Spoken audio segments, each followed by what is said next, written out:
Baik, para jamaah sekalian, pada malam hari ini kita bersyukur pada Allah bisa kembali melanjutkan pengawasan malam Kamis. Dan alhamdulillah Allah Subhanahu wa taala menurunkan hujan yang penuh berkah bagi kita sekalian. Mudah-mudahan hujan ini penuh manfaat, membawa keberkahan, dan hujan sebagaimana kata Nabi SAW itu baru diciptakan oleh Allah Subhanahu wa taala. Mugi-mugi dengan hujan yang turun membawa kebaikan bagi kita sekalian. Baik, untuk kesempatan kali ini kita mengkaji surat Yasin ayat 12 dengan judul Amalan Ketika Hidup, dan bekas-bekas amalan akan dicatat. Amalan ketika hidup dan bekas-bekas amalan akan dicatat.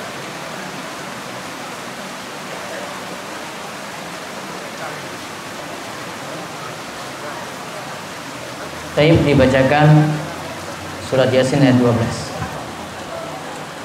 A'udzu billahi minasy syaithanir rajim. Inna nahnu nuhyil mauta wa naktubu ma qaddamu wa atharahum wa kulla syai'in ahsaynahu fi Sesungguhnya kami menghidupkan orang-orang mati, dan kami menuliskan apa yang telah mereka kerjakan dan bekas-bekas yang mereka tinggalkan, dan segala sesuatu kami kumpulkan dalam kitab induk yang nyata, Lauhul Mahfuz. Taib, ini surat Yasin ayat 12. Inna nahnu nuhyil mauta wa naktubu ma qaddamu wa atharahum wa kulla syai'in ahsaynahu fi imamin mubin. Sesungguhnya kami, yaitu Allah Subhanahu wa taala, nuhyil mauta, akan menghidupkan lagi yang telah mati, wa naktubu, dan kami catat, ma qaddamu, amalan-amalan manusia yang telah dilakukan, wa atharahum, dan juga bekas-bekas amalan mereka, wa kulla syai'in, dan segala sesuatu, ahsaynahu, kami kumpulkan, fi imamin mubin, di dalam kitab yang nyata, yaitu Lauhul Mahfuz. Di sini ada istilah ahsaynahu. Orang Arab itu kalau untuk hitung-hitung itu nggak bisa. Maka dahulu mereka itu biasanya kalau disuruh hitung sesuatu cukup memasukkan, misalnya ada batu yang mereka butuh hitung, ada sesuatu yang butuh hitung, maka dimasukkan dalam wadah. Sehingga ketika ada yang tanya, itu jumlahnya berapa? Ini loh sekian wadah. Nah, sekian wadah ini sesuatu yang sudah dikumpulkan.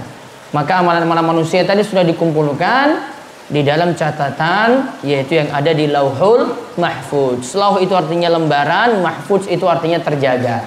Berarti dalam catatan yang sudah terjaga, nggak mungkin lagi diutak-atik oleh yang lainnya. Sekarang kita lihat maksud ayat. Sesungguhnya Allah akan membangkitkan manusia setelah matinya untuk membalas amalan yang telah ia perbuat. Allah mencatat kebaikan dan kejelekan yang telah dilakukan ketika ia hidup, juga athar atau bekas amalan yang ia tinggalkan setelah meninggal dunia. Jadi yang dicatat itu ada kebaikan, juga termasuk nanti keburukan. Nanti kita akan bahas. Amalan kita ketika di dunia itu Allah catat, baik amalan ketaatan, ibadah maupun amalan kejelekan, semuanya dicatat. Begitu pula untuk asar. Ini kita sudah meninggal dunia, masih punya bekas-bekas, itu namanya asar. Kita sudah meninggal dunia, masih punya bekas-bekas, itu Allah juga catat. Dan nanti dikumpulkan dalam kitab Lauhul Mahfuz. Jadi ada dua yang dicatat di sini oleh Allah. Yang pertama, itu amalan yang sudah dilakukan. Kita sholat, puasa, bayar zakat, ya, kita ngaji. Ini namanya amalan yang sudah dilakukan. Kemudian ada bekas-bekas amalan. Kita sudah meninggal dunia, sudah mati, amalannya itu masih tersisa. Contoh ilmu kita ajarkan pada orang lain, ilmu itu masih dipakai. Atau ada yang mengambil sodakoh jariah, sodakohnya masih dipakai. Maka ini namanya bekas, namanya asar. Semuanya nanti akan dikumpulkan nanti pada hari kiamat. Terus yang berikutnya. Bekas amalan itu bisa berupa ilmu yang diajarkan pada yang lain. Inilah yang menunjukkan pentingnya dakwah ilallah dan besarnya pahala yang diperoleh. Bekas amal bisa berupa ilmu. Ini diantaranya. Nanti akan kita lihat penjelasan lebih lengkap. Bisa berupa ilmu. Ketika kita mengajarkan ilmu pada orang lain. Contoh ngulang Iqra. Ngulang Iqra itu ilmu atau bukan? Ilmu. Jangan diremehkan nih orang yang ngulang Iqra ini. Iqra-nya itu kan alif, batasanya itu kan dipakai terus. Maka selama dipakai ilmu tadi, untuk sampai dia baca Al-Fatihah itu lancar, untuk dia itu baca Al-Quran juga bagus, maka ilmu ini jadi amal jariah. Ya, ilmu ini jadi amal jariah, yaitu kita sebut amal yang langgeng. Ya, maka orang yang mengajarkan ilmu ini artinya orang yang dakwahkan ilmu.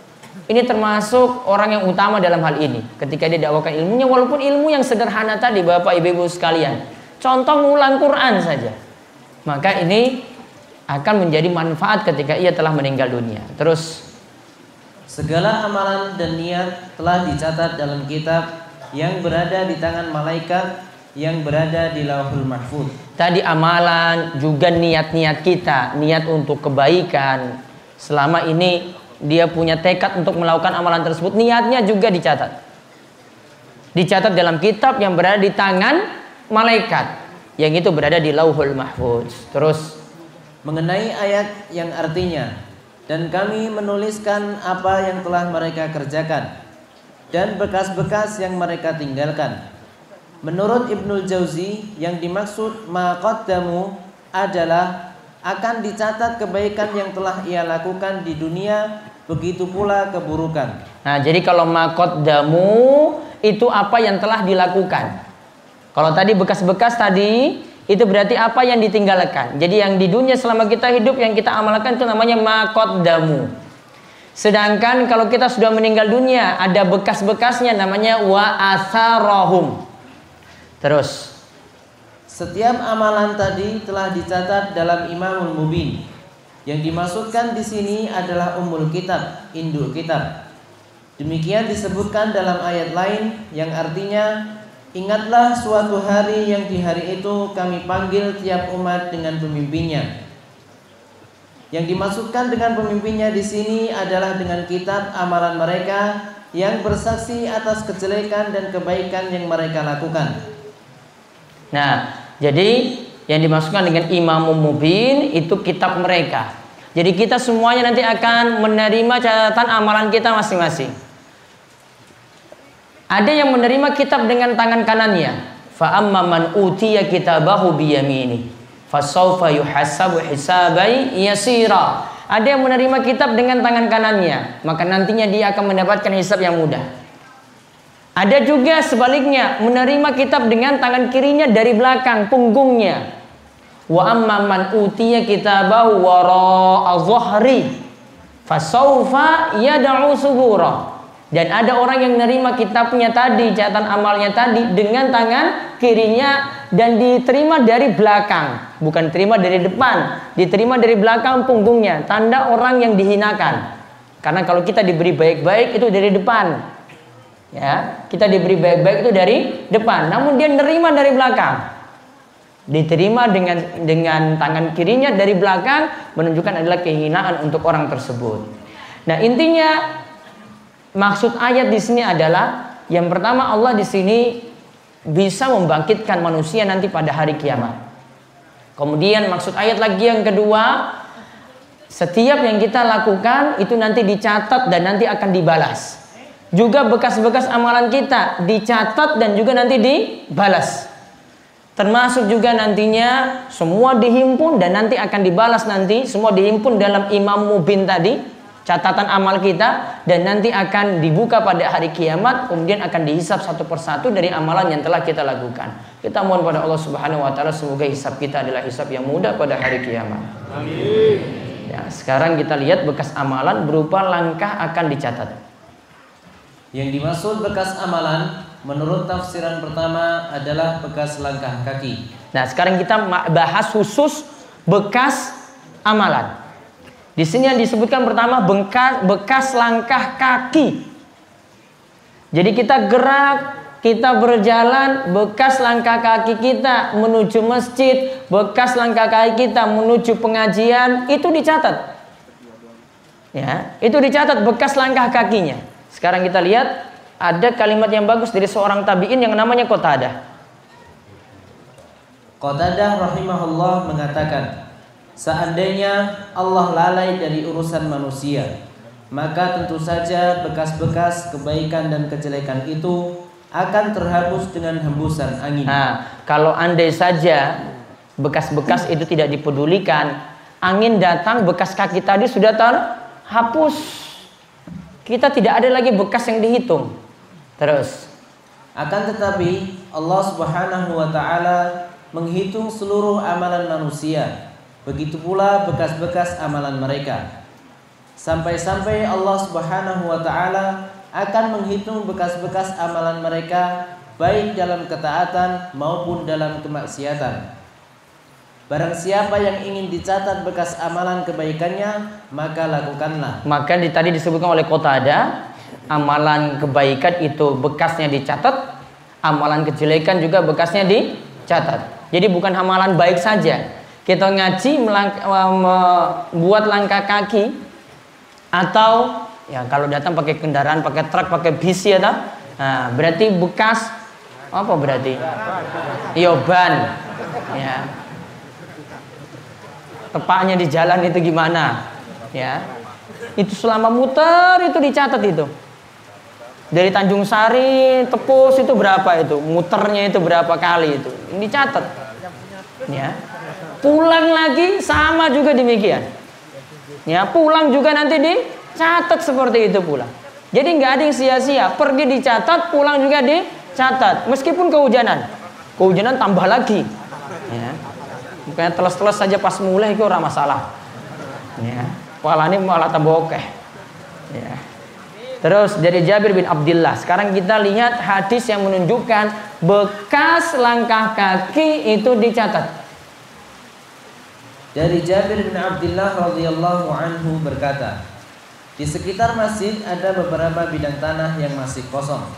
Maka Bani Salamah berinisiatif untuk pindah dekat masjid. Ketika berita ini sampai ke telinga Rasulullah sallallahu alaihi wasallam, beliau bersabda, "Rupanya telah sampai berita kepadaku bahwa kalian ingin pindah dekat masjid." Mereka ingin pindah dekat masjid. Kenapa ingin pindah? Ada tanah yang kosong. Mumpung ada tanah yang kosong, biar cerak juga dengan masjid. Ya, biar dekat juga dengan masjid. Terus Nabi SAW nanti menjelaskan. Mereka menjawab, "Benar wahai Rasulullah, kami memang ingin seperti itu." Beliau lalu bersabda, "Wahai Bani Salamah, tetaplah kalian tinggal di rumah kalian, sebab langkah kalian akan dicatat. Tetaplah kalian tinggal di rumah kalian, sebab langkah kalian akan dicatat." Itu nanti diganti Bani Salimah. Saya belum ganti dari tadi. Bani Salimah, bukan Salamah. Yang 2 poin.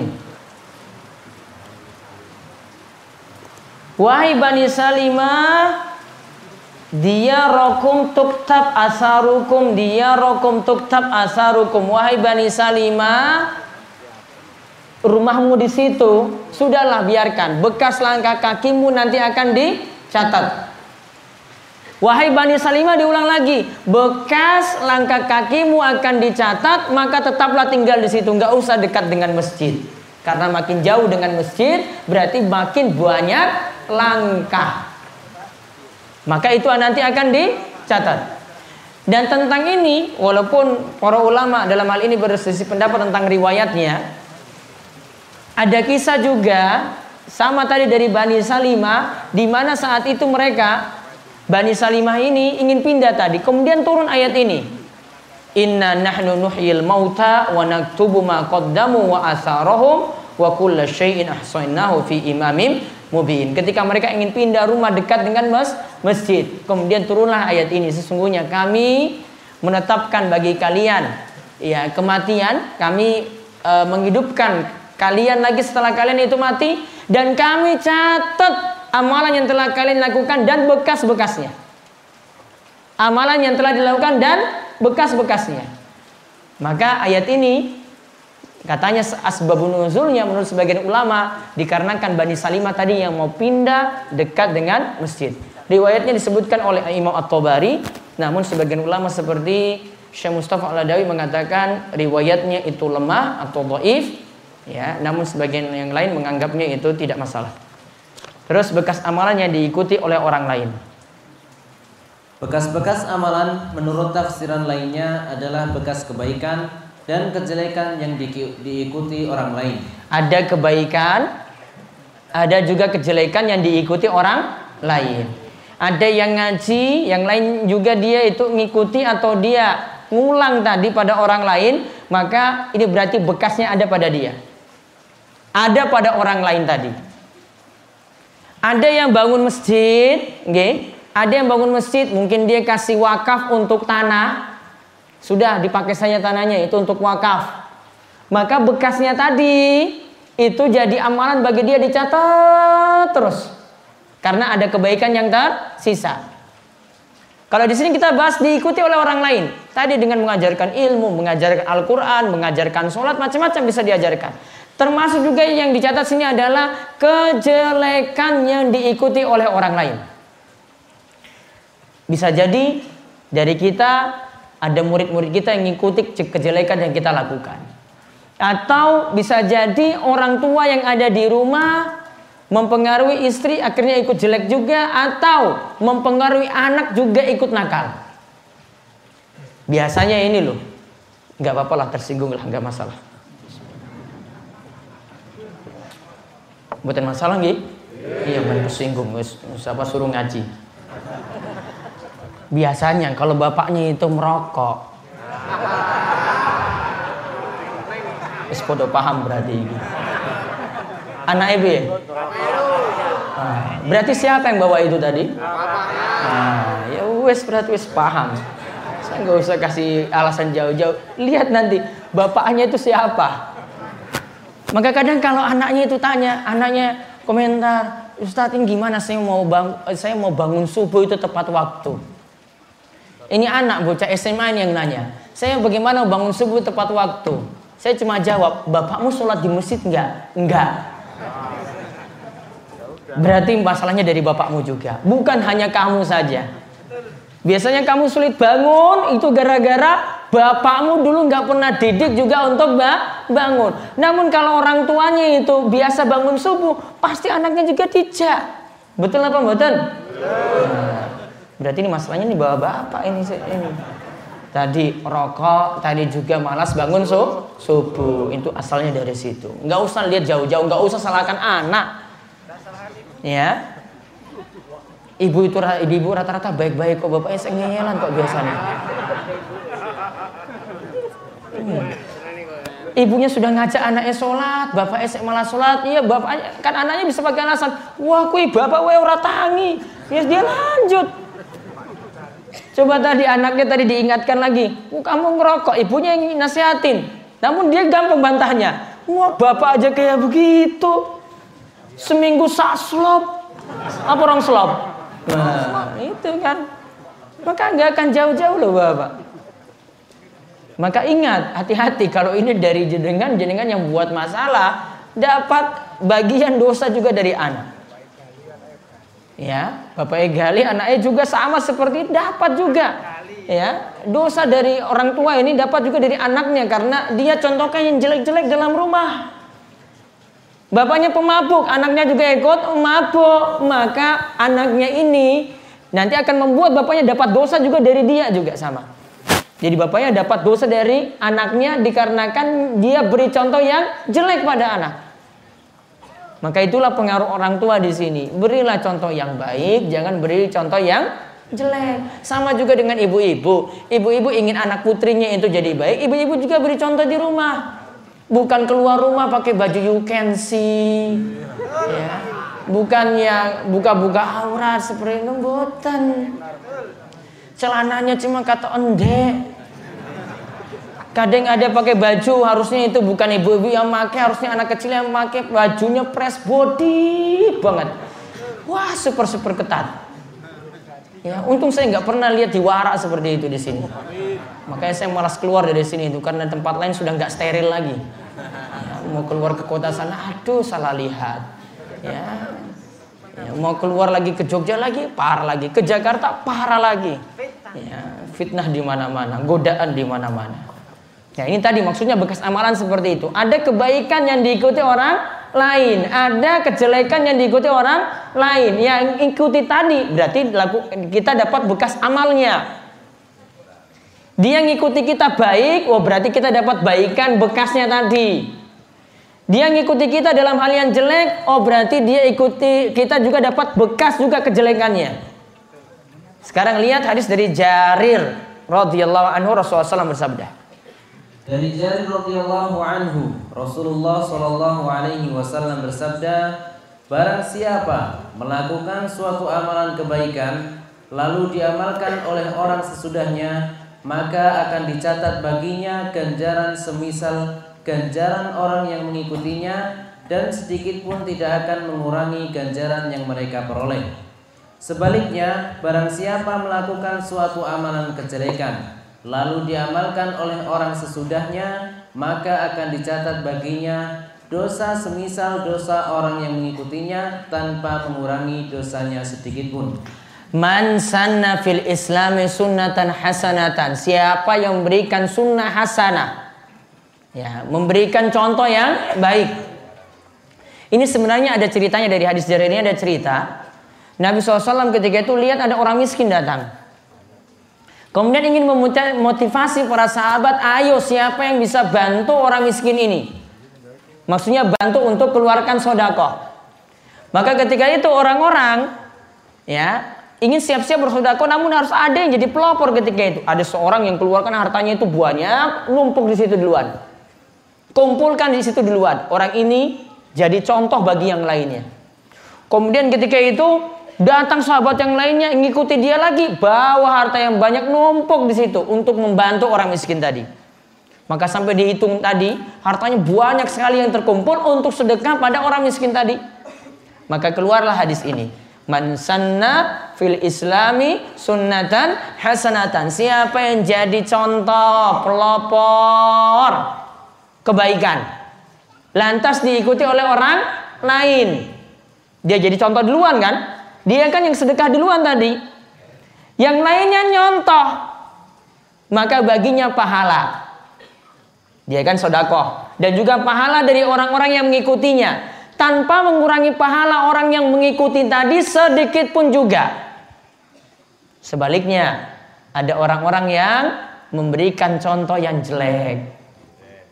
Ini macam-macam loh di sini. Bisa jadi dia berikan jadi pelopor kesyirikan. Bisa nggak jadi pelopor kesyirikan?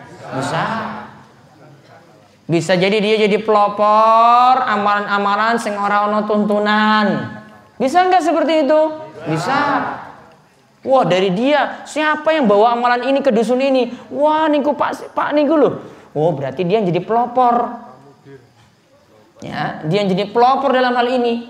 Dicontoh oleh masyarakat banyak. Dicontoh oleh masyarakat banyak. Contoh misalnya, di tengah-tengah kita itu punya kebiasaan kalau anak itu mau lahir dibacakan surat apa?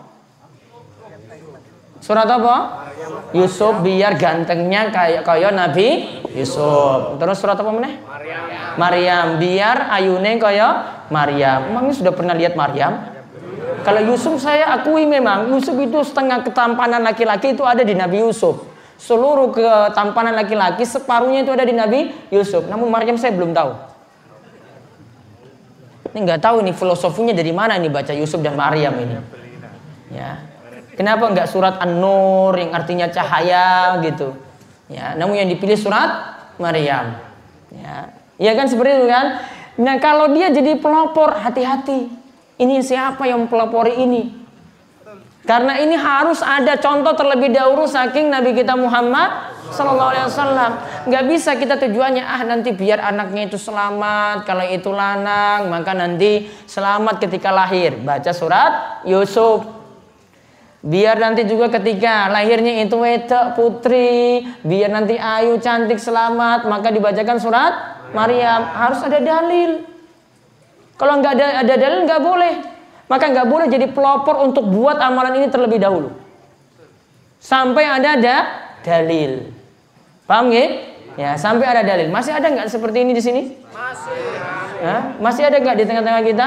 Masih. Tinggal diperbaiki. Alon-alon pelan-pelan. Ya. Nanti diberitahu nggak seperti itu. Kalau ingin untuk keselamatan bayinya, banyak-banyak berdoa pada Allah Subhanahu wa taala, tidak mesti dengan membaca surat-surat semacam itu. Apalagi tentukan bulannya. Ya, biasanya sebelum kelahiran itu pas kandungan berapa bulan? 7 bulan. Ya. Metoni kan? Nah, suratnya betul tadi seperti itu? Betul seperti itu? Nah, dulu saya nggak dibacakan, tetap koyongnya kok. Lihat Nabi Muhammad SAW untuk putra-putranya nggak pernah beliau lakukan, ya tetap tadi ada putranya, ada namanya Qasim, Abdullah, ada namanya Ibrahim. Ya, ada putri-putrinya juga. Kalau putri-putrinya itu hidup semuanya. Kalau putra-putranya itu meninggal dunia ketika mereka masih kecil. Kalau putri-putrinya, ya kecuali Fatimah sampai Nabi SAW itu meninggal dunia masih hidup. Namun putri-putrinya meninggal sebelum Nabi SAW itu wafat. Ya, semuanya biasa-biasa aja. Tidak pernah Nabi SAW amalkan dengan amalan-amalan surat tertentu. Padahal Al-Quran itu turun di tengah-tengah beliau. Beliau tidak pernah membacakan surat tadi Yusuf atau surat Maryam ketika bayi tersebut itu lahir. Nah, jadi berilah contoh-contoh yang baik. Jangan membuat amalan-amalan yang tidak ada tuntunan, apalagi nanti dicontoh oleh orang lain. Termasuk juga dalam hal sholat. Beri contoh yang baik kepada orang lain. Contoh misalnya di tengah-tengah kita belum pernah dilakukan sholat isyraq. Apa sholat isyraq? Sholat isyraq apa?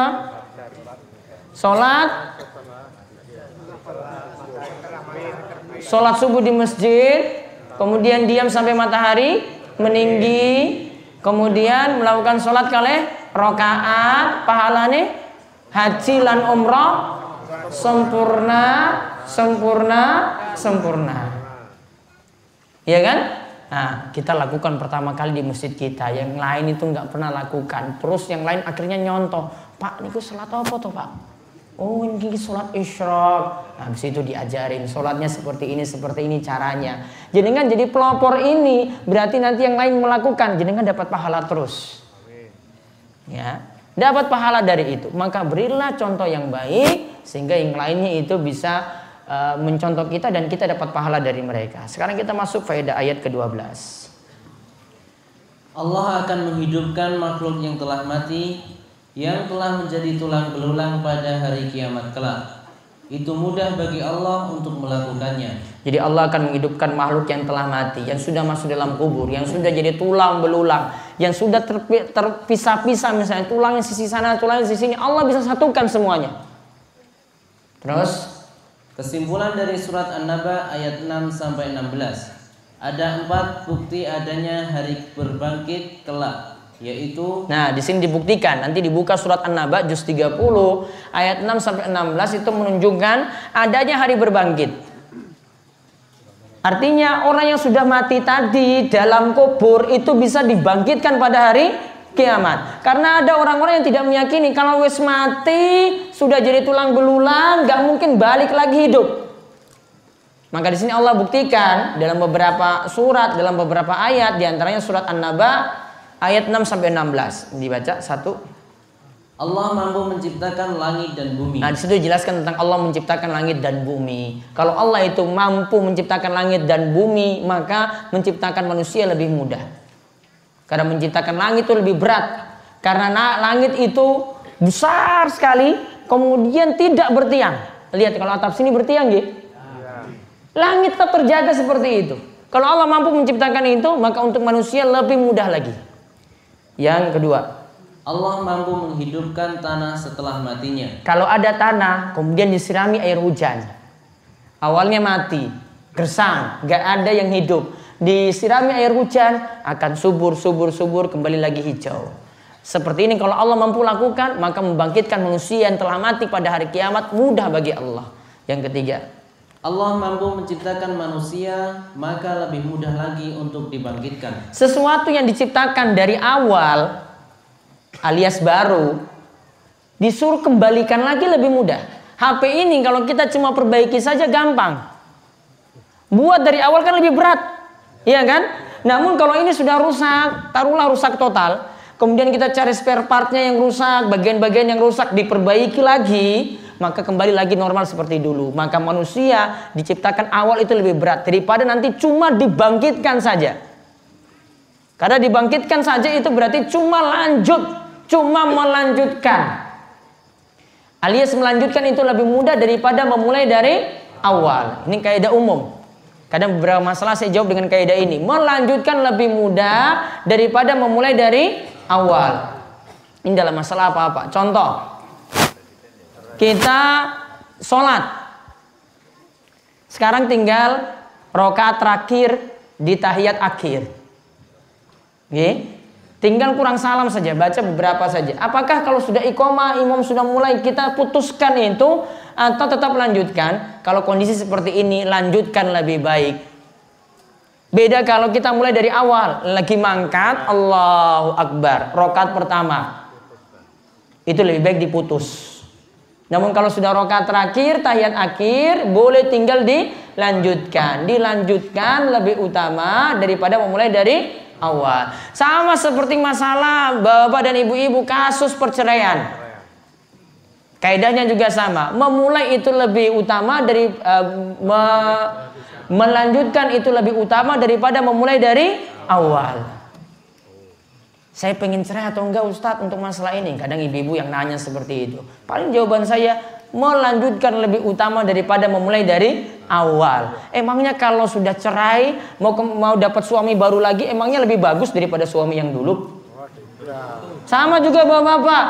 Kalau dapat istri yang sekarang walaupun cerewetnya bukan main, namun sekarang coba mikir kalau pisah sekarang, apakah mungkin dapat istri yang baru, yang rajin seperti itu, yang cerewet tadi itu, yang cerewetnya baik, ingatkan rokok, ingatkan sholat tadi, bagus. Ya, jangan-jangan yang berikutnya itu lebih parah. Karena belum tentu dapat yang lebih baik daripada yang dulu. Ya, terus yang berikutnya, yang keempat, Allah mampu menghidupkan lagi manusia yang tidur di dunia. kalau kita setelah tidur itu baca doa apa? Alhamdulillahilladzi ahyana ba'dama amatana wa ilaihin nusyur. Segala puji bagi Allah, ahyana, yang telah menghidupkan kami, ya setelah sebelumnya kami itu dimatikan. Ya toh? Dikatakan menghidupkan setelah sebelumnya itu dimatikan. Wa ilaihin nusyur. Dan bagi Allah, kepada Allah lah nanti kita akan kembali. Berarti kalau itu seperti itu bisa dilakukan, maka pada hari kiamat kita sudah mati dalam kubur juga nanti bisa dibangkitkan. Yang kedua, Allah Subhanahu wa taala bisa menghidupkan hati siapa saja yang Dia kehendaki, termasuk orang-orang kafir yang mati hatinya karena tenggelam dalam kesesatan. Allah bisa jadi menunjuki mereka dari kesesatan menuju jalan hidayah. kalau orang kafir, kalau Allah itu kehendaki dapat hidayah, maka nanti akan mendapatkan hidayah. Sebelumnya itu hatinya mati. Namun kalau Allah beri petunjuk karena dia juga inginkan petunjuk, maka dia akan mendapatkan petunjuk, akhirnya masuk Islam. Siapa saja nanti akan mendapatkan hidayah kalau Allah Subhanahu wa taala kehendaki, dengan catatan orang itu mau cari kebaikan. Namun asalnya Bapak Ibu sekalian, cahaya atau hidayah dari Allah itu paling mudah masuk kalau hati itu bersih. Ya, kalau hati seorang itu bersih, masih murni, Seperti yang Allah Subhanahu wa taala terangkan dalam surat An-Nur ayat ke-35 tentang cahaya. Petunjuk yang Allah itu berikan, itu disebutkan cahaya itu masuk, kemudian ada di situ minyak zaitun. Itu sebagai bahan bakar untuk pelita. Tahu pelita dulu di Masjid Islam disebut apa? Lampu sing pakai minyak itu loh. Karena kan sudah jarang lagi seperti itu. Kalau mati lampu ya nganggo lilin, ya kan? Nah, dulu itu bisa dipakai minyak zaitun. Di dalam surat An-Nur ayat 35 itu diterangkan minyak zaitun ini sangat-sangat murni. Matahari tidak pernah menyinarinya dari saat pagi hari maupun sore hari, enggak. Maka kalau dia jadi minyaknya pelita, malah minyak zaitun ini malah juga jadi memberikan cahaya. Karena apa? Masih murni. Di sini dapat pelajaran bahwasanya hati yang masih bersih itu makin mudah menerima kebenaran daripada hati yang selalu bermaksiat. Lebih mudah dapat petunjuk kalau hatinya itu masih bersih. Maka orang kafir tadi ketika dia ingin baik, ya, dia mudah menerima kebenaran. Ah, ini betul, ini ada dalam Islam, maka dia menerima kebenaran dalam Islam seperti itu. Sama seperti kita orang beriman juga, orang-orang muslim juga demikian. Kalau hatinya bersih diingatkan itu syirik, maka nanti dia tinggalkan. Diingatkan lagi itu dosa besar, maka nanti dia tinggalkan. Diingatkan lagi itu amalan yang tidak ada tuntunan, maka juga nanti dia tinggalkan. Kemarin juga hari Ahad diterangkan tentang apa? Riba. Kalau dia itu paham artinya mau menerima, pasti akan tinggalkan riba. Iki wis rampung urung ki masalah riba iki? Ibu-ibu, pun rampung? Kalau orang rampung berarti orang manfaat ki kajian wingi iki. Cuma mengguncang dunia saja. Jadi galau kemarin ketika pulang. Wah, gur meneng wae ning bis. Hah? Ini sekarang sudah amputasi, rawat inap atau rawat jalan? Rawat jalan berarti suwe ki rampungnya.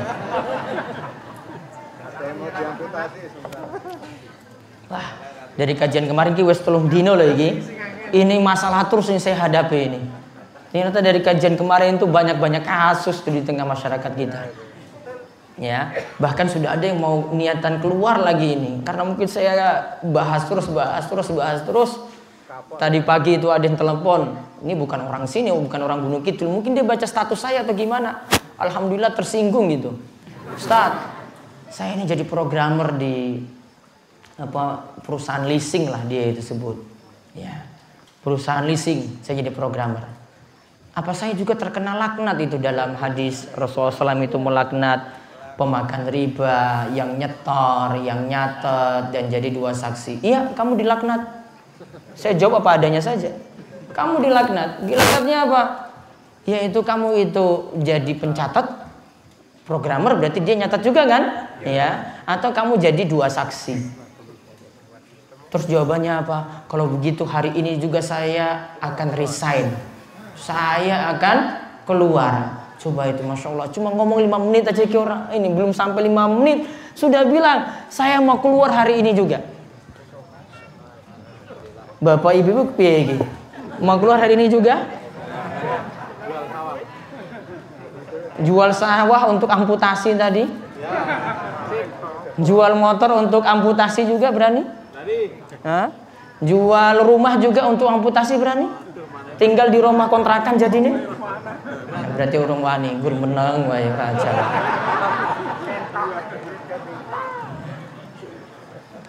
Ya mudah-mudahan Allah angkat dari kesulitan-kesulitan yang ada.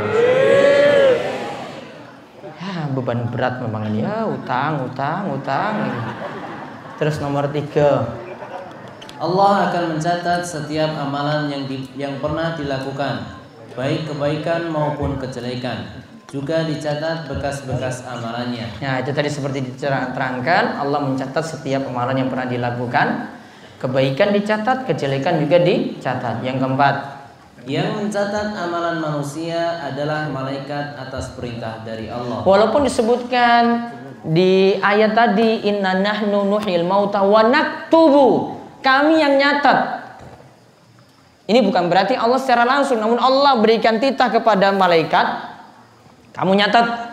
Namun karena perintah dari Allah, Allah dapat menyebut juga Allah yang nyatat untuk amalan-amalan manusia tadi. Namun yang mencatat amalan kita adalah para malaikat. Terus yang kelima, amalan tidak akan berhenti dengan kematian jika seseorang memiliki bekas amalan seperti ilmu, sedekah jariah, dan anak soleh yang selalu mendoakannya. Nah, sebagaimana kata Nabi SAW, "Idza matal insanu in qata'a amalu illa min thalath." Jika manusia itu meninggal dunia, maka amalannya terputus kecuali 3. Yaitu apa? Ilmu. Ya, wa ilmun yuntafa'u bih. Ilmu yang diambil manfaatnya. Kemudian sodakotun jariyatun. Sodako jariyah, kita wakaf misalnya, atau sodako atas nama kita, kemudian dimanfaatkan terus. Nyumbang karpet untuk masjid dimanfaatkan terus. Nyumbang Al-Quran untuk pesantren dimanfaatkan terus. Ya, sedekah-sedekah semacam ini jadi jariah. Amalannya itu tetap ada, dicatat bagi kita walaupun kita sudah mati. Juga doa dari anak yang soleh yang selalu mendoakan orang tuanya. Terus segala sesuatu akan dicatat, baik yang kecil maupun yang besar. Allah akan catat detail. Wa naktubu, berarti semua itu dicatat. Amalan yang kecil dicatat, amalan yang besar juga dicatat, rinci semuanya. Terus segala sesuatu tidak luput dari perhitungan Allah. Segala sesuatu tidak luput dari perhitungan Allah. Tidak mungkin ada yang luput sama sekali. Atau ada yang mungkin malaikatnya tertidur akhirnya nggak nyatat, nggak mungkin. Kalau bapak pas ngaji itu ngantuk mungkin. Namun kalau malaikat itu ngantuk nggak mungkin. Wah, malaikat itu pastilah ahli iki orang nyatat sing ngene. Nggak mungkin malaikat luput semacam itu, nggak mungkin. Kalau Allah sudah perintahkan, la ya'sunallaha ma amarahum wa yaf'aluna ma yu'maru. Sifat malaikat itu nggak ngeyelan. Ya, mereka selalu patuh terhadap perintah Allah. Disuruh nyatat, nggak boleh lepas, dicatat semuanya. Ya, nggak ada istirahat bagi malaikat ketika itu. Terus segala sesuatu akan dicatat di Lauhul Mahfuz, lembaran yang terjaga. Jadi catatan tadi semuanya dikumpulkan di Lauhul Mahfuz. Ya, tadi disebut Imamul Mubin. Terus segala sesuatu dicatat dengan sangat jelas dalam Imamul Mubin. Jadi jelas di catatannya, nggak mungkin ada yang luput sama sekali. Tadi sudah dicatat detail, rinci. Di catatannya juga dibuat jelas sekali, nggak mungkin ada yang samar. Terus ayat sebelumnya membicarakan tentang 2 golongan, yaitu yang mau menerima dan menolak dakwah Rasul. Semuanya nantinya akan dihidupkan setelah dimatikan, lalu akan dibalas amalnya masing-masing, yaitu amal kebaikan maupun kejelekan. Juga ayat ke-12 ini mengingatkan bahwa jika Allah mematikan, maka Allah juga mampu menghidupkan. Inilah peringatan bagi orang-orang yang mendustakan hari kiamat. Jadi antara ayat 12 dengan ayat-ayat sebelumnya itu ada kaitannya. Ayat sebelumnya kan dibagi, sawaun alaihim anzartahum am lam tundirhum la yu'minun, tentang orang-orang kafir yang tidak mau beriman. Kemudian innama tundiru man ittaba'a dzikra wa khasyiyur rahman. Ini orang yang mau menerima kebenaran. Berarti yang tadi kafir tidak mau beriman, dia akan dibalas. Dicatat amalannya, akan dibalas. Maqaddamu, amalan yang dia lakukan, kejelekan yang dia lakukan akan dibalas. Begitu juga orang yang mengikuti kebenaran, yang mengikuti az-zikra, peringatan Al-Quran, juga amalannya juga akan dibalas. Ya, jadi setiap ayat itu pasti punya kaitannya dengan ayat sebelumnya. Wallahu a'lam bishawab. Nah, sebelumnya monggo jika ada yang ingin bertanya silahkan lewat tertulis atau bertanya langsung, mohon disediakan mic. Kemudian kami ingatkan ada 2 pengumuman penting. Yang pertama untuk tadi sudah diumumkan, besok Sabtu lagi itu kajian ibu-ibu. Masih seputar selingkuh lagi di Masjid Besar Al-Huda Klayan, tentang kisah Aisyah yang dituduh selingkuh. Bukan hanya orang-orang di sini aja yang dituduh selingkuh, namun dulu istri Nabi SAW juga dituduh selingkuh. Silakan hadir, nanti juga akan dibagi 1.500 jilbab kepada ibu-ibu yang hadir. Ya. Kemudian yang kedua, untuk kajian tanggal 5 November Ahad Wage nanti akan kedatangan pengisi ceramah bahasa Indonesia di Masjid Nabawi, yaitu Ustadz Dr. Firanda Andirja. Ya, beliau akan hadir di DS Ahad Wage itu pas sore jam 2:30 kalau bisa sudah kumpul di sini para jamaah, sehingga pada ngasar langsung kita ngaji. Kemudian yang terakhir akan dibuka lagi sunatan massal di akhir tahun tanggal 25 Desember insya Allah akan diadakan sunatan massal. Agenda lengkapnya nanti akan diberitahu, namun formulirnya nanti akan segera dibagi untuk para takmir untuk mendaftarkan diri sebagai untuk anak-anaknya yang ada di masjid masing-masing bisa mendaftarkan diri sebagai peserta sunatan massal. Nanti ada juga kajian bahasa Arab saat liburan, bisa umum diterima. Ada peserta yang tahun lalu ikut dan para pelajar pas juga itu musim liburan, dimulai dari tanggal 26 sampai 31 Desember. 26 sampai 31 Desember nginap 6 hari di DS, nggak boleh pulang-pulang. Ya, yang punya istri boleh ikut pamit sama istrinya, nggak pulang-pulang 6 hari. Namun kalau saya masih bisa pulang. Baik, silahkan ada yang bertanya langsung. Assalamualaikum. Di mana ini nanya ini? Nggih. Assalamualaikum warahmatullahi wabarakatuh. Waalaikumsalam warahmatullahi. Terima kasih waktunya dikasih saya. Perlu saya tanyakan, pada waktu-waktu yang lalu saya menemui orang yang mendirikan rumah itu kayu dan untuk sunat kalau di sini namanya, atau bisa dikatakan kayu yang atas sendiri itu diberi bendera merah putih. Yang kedua, apabila ada lindu itu gempa, itu sokonya atau tiangnya disabui dengan ikat itu berbel kepala. Itu bagaimana saya kurang tahu artinya, apakah ada juga kuat atau tidak, itu saya kurang tahu. Begitu saja. Assalamualaikum warahmatullahi wabarakatuh. Waalaikumsalam warahmatullahi wabarakatuh. Yang pertama itu rumah diberi bendera merah putih di atas. Pas di atasnya sekali. Tujuannya apa? Ya mungkin sudah merdeka Pak, orang masalah. Atau nganggap saya itu pribumi misalnya. Indonesia bisa juga nggak masalah. Bisa nanti DS pasang juga di paling atas tuh bisa Indonesia. Pas mendirikan rumah tidak masalah, itu urusan dunia ini, nggak ada keyakinan tertentu. Terus tadi pas lidu gempa tiangnya diberi apa?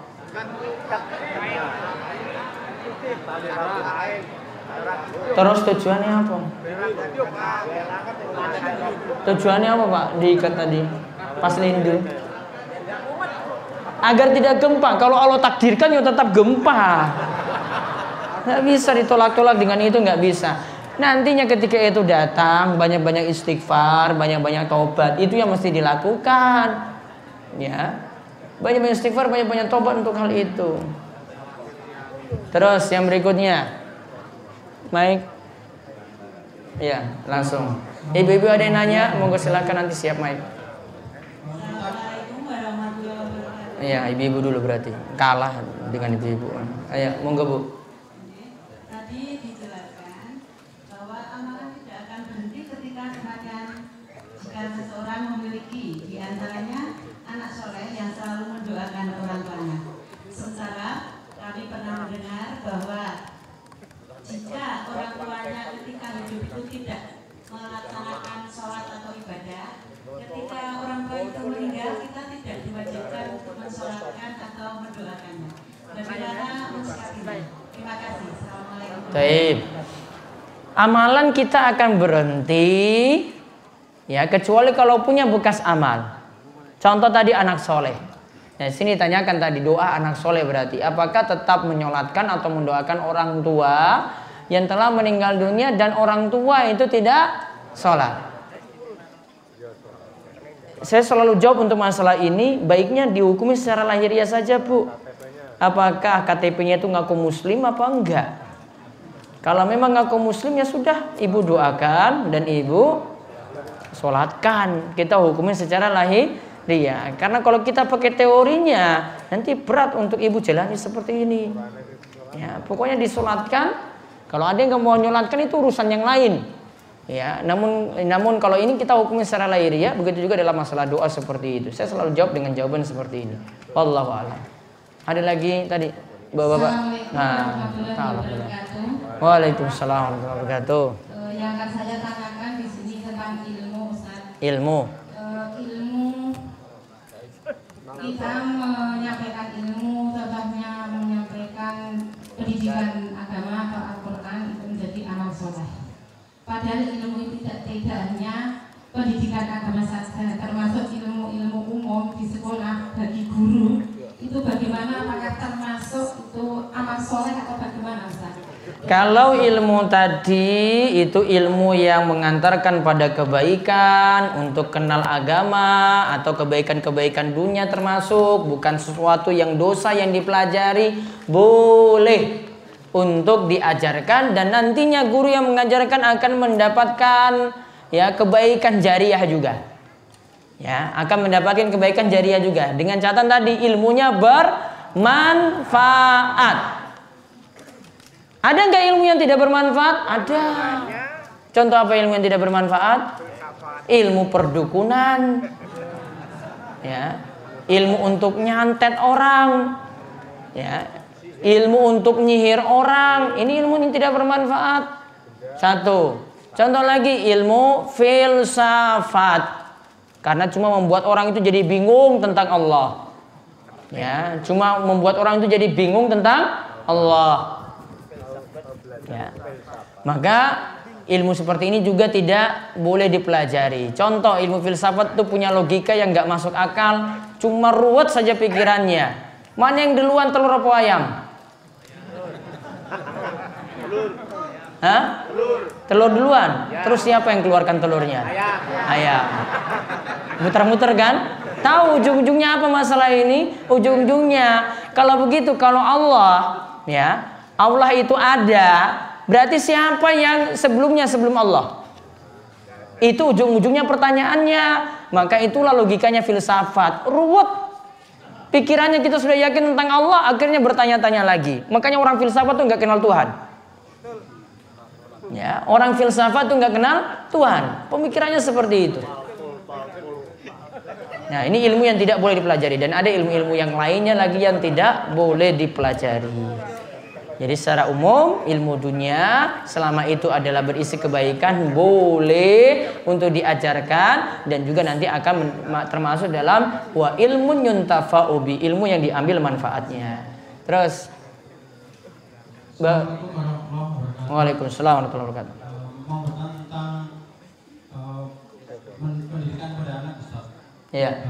Nabi SAW mengajarkan untuk mengajari anak umur usia 7 tahun untuk sholat. Iya.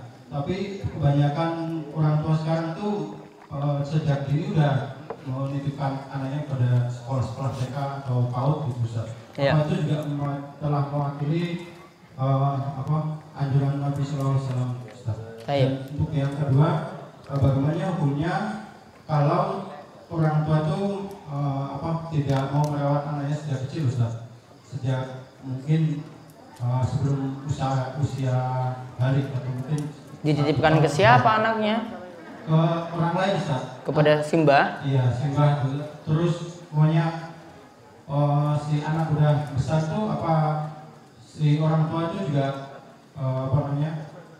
pahalanya akan sampai pada orang tuanya atau ke yang dititipinnya? Baik. Tentang yang kedua tadi, pahalanya itu sampai pada siapa? Sampai pada yang ngajarkan. Kalau tentang masalah ilmu pengajaran, siapa yang ngajarkan itu nanti dia yang dapat kebaikan. Berarti kalau orang tua nggak pernah ngulang, berarti nggak dapat kebaikan. Cuma dari guru di sekolah, cuma dari guru PAUD, cuma dari guru ini saja. Kecuali orang tua dukung untuk ngantar, berusaha untuk didik anaknya dengan baik, dengan menyekolahkan di sekolah yang baik, dia akan dapat kebaikan dari itu juga. Namun kalau orang tua nggak pernah peduli, nah ini yang masalah. Ya. Terus yang pertama tadi, apakah pendidikan tadi. Coba pegang mic-nya, jangan dulu pergi mic-nya itu. Mic-nya kemana?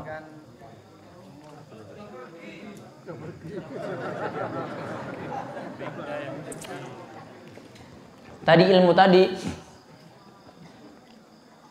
Coba mic-nya, saya biar ngomong langsung.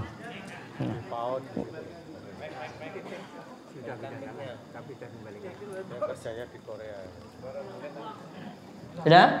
Apa tadi yang pertama? Pertama kan di saat-saat ini kan kebanyakan orang tua tuh menyekolahkan anaknya sebelum umur 7 tahun gitu, di sekolah-sekolah. Ya, terus? TK atau PAUD.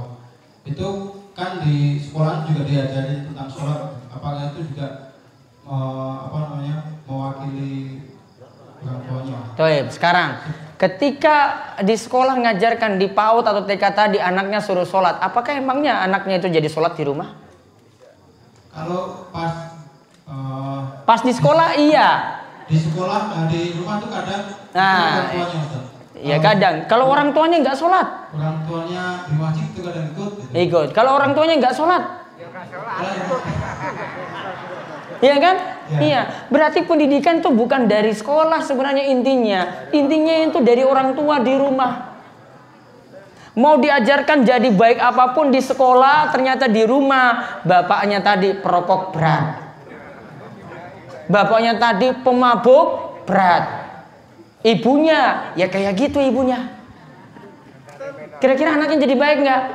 Cuma mengandalkan sekolah saja, nggak akan pernah jadi baik. Ya masalahnya ada juga orang tua yang berdalil kayak gitu Ustaz. Seandainya saya udah menyuarakan gitu. Oh enggak, di rumah dia beri contoh yang jelek ya nggak bisa. Coba lihat tadi tentang perintah sholat ketika umur 7 tahun. Siapa yang ngajak sholat umur 7 tahun? Orang tua apa sekolah? Orang tua. Itu masalah di rumah loh itu dibahas. Ketika 10 tahun nggak mau sholat, dipukul. Siapa yang mukul tadi? Orang tua juga, bukan masalah sekolah. Sekolah ini cuma mengarahkan saja. Sedangkan yang ngurus semacam itu adalah orang tua. Jadi intinya baiknya itu dari rumah. Poin paling penting ini adalah pada ibu-ibu. Ya. Di samping bapak juga memberikan pendidikan sama juga. Namun yang interaksi paling banyak di rumah adalah ibu. Bapak nggak boleh lepas. Karena nanti ibu-ibunya salah ngajar, bapak tegur. Oh nggak seperti itu ngajarnya. Bapak ngarahkan juga. Makanya pendidikan biasanya para ulama sebutkan itu. Induk pengajaran itu dari seorang wanita. Makanya ketika nikah itu disuruh pilih istri yang soleha. Iya toh? Dipilih istri yang soleha. Sekarang masalahnya kalau sudah punya istri ya sudah istrinya yang dididik jadi soleha. Saya nggak suruh rabi lagi. Gitu loh Pak. Makanya kalau ada pengajian ibu-ibunya itu dijak ngaji gitu. Wah aku ora rabi meneh iki saiki ora soleha. Ya kepiye? Yang ada ini loh diperbaiki. Nanti yang belum nikah itu yang nanti cari yang soleha. Intinya itu pada istri. Bukan mesti milih yang ayu, yang cantik, yang bahenol. Bukan. Itu nggak penting itu. Itu pilihan nomor 4 itu seperti itu. Yang penting solehanya. Soleh itu nggak bisa dibayar-bayar loh kayak gitu. Pon. Saya. Mana lagi? Assalamualaikum. Waalaikumsalam warahmatullahi wabarakatuh. Monggo. Iya. Sehat toh?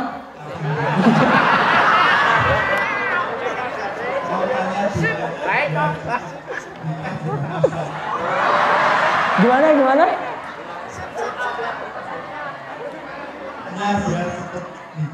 Doa biar cepat nikah. Masya Allah belum nikah umurnya segitu. Berapa tahun sekarang? 27. Wah sini masih banyak gini. Ada coba ngacung coba yang ini. Ini.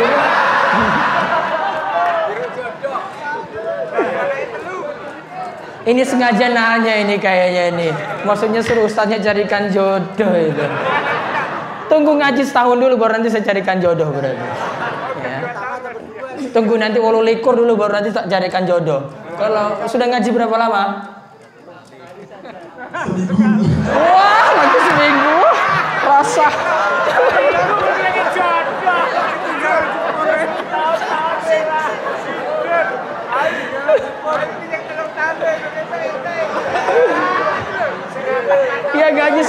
tahun aja belum dapat. Tunggu setahun lagi nanti dia panggil saya ya. Nanti tanya lagi setahun lagi, Ustadz, saya sudah ngaji setahun. Itu baru nanya nanti. Nanti tinggalnya di mana? Hah? Tepos. Tepus gampang itu. Ini sampingnya gitu ini. Setiap Ahad Wage nanti saya ke Tepus, nanti saya carikan nanti untuk kamu tuh. Tunggu setahun dulu Pak. Pak Radel nanti setahun lagi nanti itu. Iya. Kesuwen. Kebelet apa piye? Iya nanti insya Allah. Wah galau nih jomblo belakang.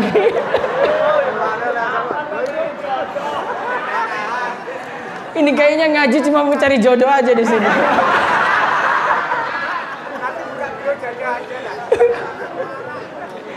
Taib, ini ada pertanyaan lewat kertas sekarang. Dalam kehidupan zaman sekarang ini, terlebih di kalangan muda-mudi di lingkungan kita, masih terdapat pergaulan bebas dan paling parah kejadian hamil di luar nikah. Ini bukan ini lagi, ini sering jadi kasus besar. Apabila itu sudah terjadi hamil 3 bulan dan seterusnya dan dilakukan pernikahan di KUA, lalu anak dari hasil hubungan itu lahir laki-laki, bagaimana hukum menurut agama dalam pernikahan itu? Atau pernikahan harus diulang kembali pada saat anak itu lahir? Mau diulang juga KUA nggak mau ulang? Iya toh Pak? Nggak mau ulang ini. Sudah tercatat saja tercatat, ngapain capek-capek ngurus?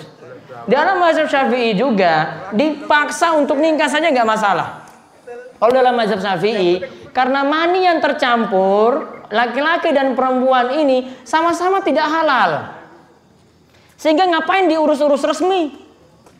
Sehingga dalam mazhab Syafi'i mau nikahkan saja. Namun bukan berarti mazhab Syafi'i ini jadi halalkan seperti ini, enggak. Perbuatannya tadi hamil di luar nikah itu sudah dilarang. 1. Sedangkan dinikahkan tadi dalam mazhab Syafi'i cuma dibolehkan saja karena maninya sama-sama hina. Ngapain diurus jadi suci? Enggak. Konsekuensinya yang ketiga, anak yang lahir tidak boleh disandarkan pada bapak. Anak yang lahir tanpa bapak biologisnya tidak dianggap bapak. Ya. Maka dikatakan anak ini al-waladu lil firash. Anak ini jadi miliknya si pemilik ranjang. Wong ketika itu nggak punya ranjang kok, nggak ada nikah yang sah. Makanya saya pernah singgung ketika kajian di pelayan, waktu itu saya singgung, gimana kalau ada ini istri selingkuh dengan laki-laki lain, terus hamil dengan laki-laki lain, terus suaminya yang sah ini nerima, nggak apa-apa. Anak itu saya siap nanggung. Anak itu jadi milik saya. Maka kata para ulama, siapa jadi bapak sebenarnya untuk anak ini atau yang dianggap sah siapa? Para ulama katakan bapak dari istri suami ini, dari istri ini yang sah, itulah yang dikatakan bapaknya, bukan laki-laki selingkuhannya tadi. Apa konsekuensinya di sini? Nasabnya, jalur keturunannya rusak. Padahal tadi yang hamili sana kan, nah, namun disuruh ini suami yang sah nanti yang jadi bapaknya, rusak. Itulah konsekuensinya dari zina seperti itu, hancurnya seperti itu. Ya, makanya ya solusinya cuma satu, anak perempuannya dijaga baik-baik, ibu-ibu. Ya, sudah tahu zaman rusak seperti ini, ya pergaulannya nggak boleh bebas. Coba saya sekarang itu lihat anak-anak perempuan di Facebook itu, Masya Allah, dengan laki-laki itu lengketnya bukan main. Ini padahal cah sekolah loh, cah SMA, SMP lagi coba. Foto selfie bareng-bareng pasang lagi di Facebook. Ya, selamat ujiannya sayang. Astagfirullah, belum ada hubungan apa-apa. Cah SMA coba. Di publik ini, Facebook itu semua bisa nonton. Semua bisa saksikan coba. Masa dibebasin anaknya seperti itu di Facebook? Ya orang tuanya juga nggak gaul sih jadinya. Namun intinya anak itu diurus seperti itu. Lihat ini pergaulannya dengan siapa. Kok tiba-tiba malam pulang kok dengan laki-laki lain boncengan. Harusnya nggak terima. Bukan, wah siapa itu anaknya Sintan. Wah motornya itu bagus. Wah sudah besok pergi lagi dengan dia. Emangnya apa anak perempuan disegituin sama laki-laki lain? Cuma gara punya motor bagus, Cuma karena anaknya wong sugih, cuma karena ini anaknya pejabat. Akhirnya bebas, seperti itu enggak. Daripada nyesal loh, muncul pertanyaan kayak gini lagi nanti. Gimana Ustadz, anak saya itu sudah hamil. Siapa suruh kemarin suruh dengan laki-laki lain jalannya bebas? Kita kan sulit untuk berikan solusi untuk kayak begini. Gue kalau gini pun kalau mau ngurus nikah dengan saya mau suruh jadi apa penceramah juga pas ngisi, gue nggak akan saya datang. Mau nyogok saya pakai ya apapun nggak akan saya datang itu. Ya. Mohon maaf Ustaz, Ya. ini dari SMS Ya, dan tadi ada seorang teman dari Tebus Ya. yaitu mohon untuk cara jodoh bagaimana. Sementara ini ada kiriman pesan lewat WhatsApp begini. Assalamualaikum Ustaz. Waalaikumsalam warahmatullahi wabarakatuh. Sebenarnya saya malu dengan nasib saya ini. Tapi ini semua akan saya usahakan lewat penjeliman yang bisa membantu masalah kehidupan saya. Begini Ustaz, yang baik hati, saya mau tanya, adakah jodoh buat saya? Ini murni dari pesan singkat Ustaz, silakan dijawab. Ya. Sudah, nanti kapan-kapan saya bahas lagi itu masalah jodoh ini. Aduh. Harusnya ini buat biro jodoh ini kayak gini. Bentar, ini saya jawab dulu ini biar rampung. Apakah boleh mencucikan pakaian di laundry yang kerjanya bukan muslim? Asalnya masih boleh, tetap sah, dan yang jelas kalau kerjaannya itu bersih dan tidak ada masalah dengan itu, tidak diketahui juga masalahnya, nggak masalah. Ada paham jemuran pakaian yang diangkat orang yang tidak sholat, pakaian tersebut dicuci kembali. Oh, enggak. Orang yang tidak sholat kita nggak katakan dia itu najis, yo enggak loh. Najisnya dari pemahaman, ya. Najisnya itu dari pemahaman, atau kotornya itu dari pemahamannya, bukan dari badannya, bukan dari ketika dia itu nyentuh. Kami adalah seorang muslim, kami sudah sadar tiap Idul Adha selalu berkurban, tetapi kurban kami tersebut tidak pernah kami atasnamakan salah satu dari keluarga kami. Apakah kurban kami itu syah? Baiknya kalau bapak yang keluarkan dana untuk kurban, atas nama bapak untuk kurban tadi. Kalau istri yang punya dana untuk kurban, berarti atas nama istri untuk kurban tersebut. Atau diatasnamakan satu keluarga. Ini keluarganya Pak Muhammad.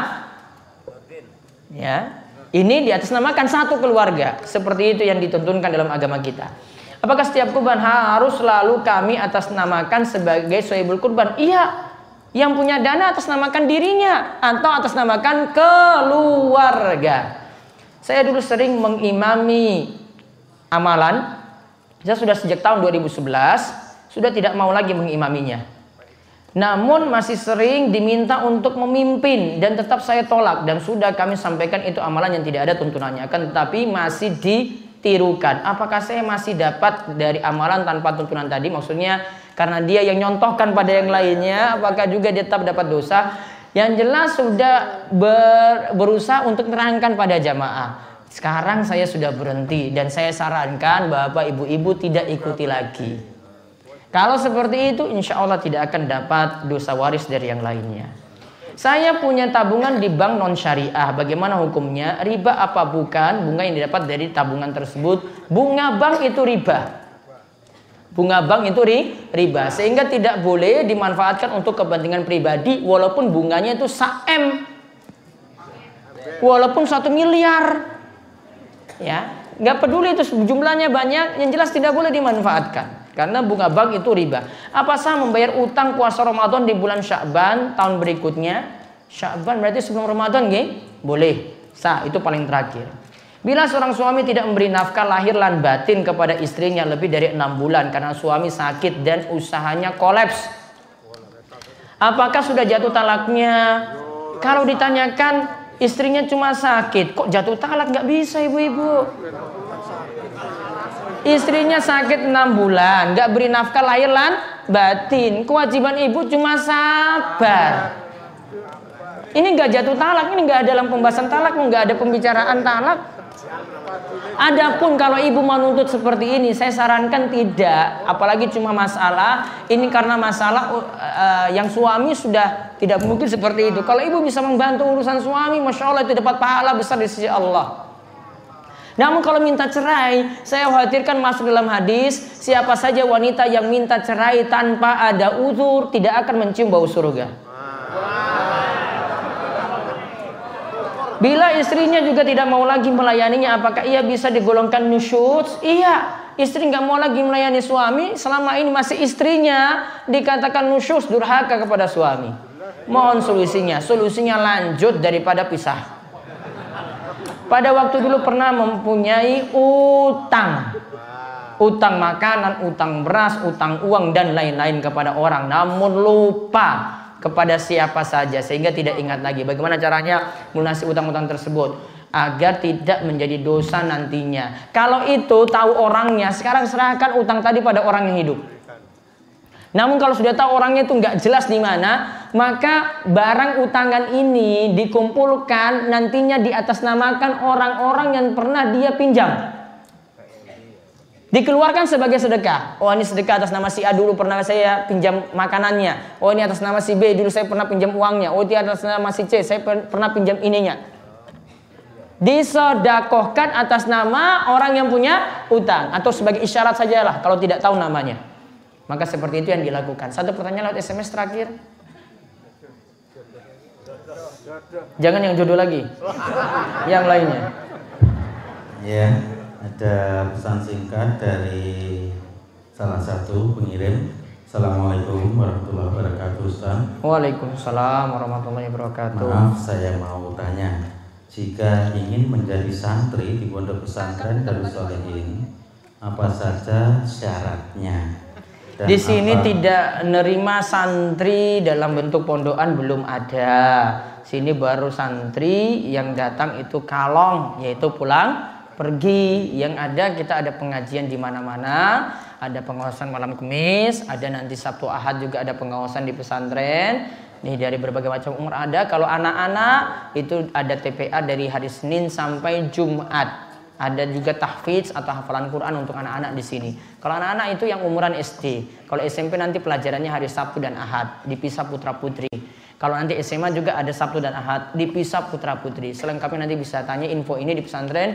Biayanya tidak dipungut biaya, ya biayanya semuanya gratis. Namun datangnya pulang pergi. Kalau jauh ya berarti ngantar anaknya ke sini. Namun kalau dekat-dekat nanti ada jemputan yang jemput. Kalau selama di Giri Sekar atau desa ini nanti ada jemputan yang langsung jemput di masjid atau di rumahnya yang berada di pinggir jalan. Itu nanti dijemput semacam itu. Nah, itu yang bisa kami sampaikan, mudah-mudahan bermanfaat. Mudah-mudahan Bapak Ibu senantiasa dijaga oleh Allah, diberikan keberkahan rezeki dan dijauhkan dari segala macam kesulitan, dan Allah memberikan kemudahan untuk segala macam urusan. Kita tutup majelis malam hari ini, kalian doa kepada majelis, monggo. Subhanakallahumma bihamdika asyhadu an la ilaha illa anta astaghfiruka wa atubu ilaik. Assalamualaikum warahmatullahi wabarakatuh.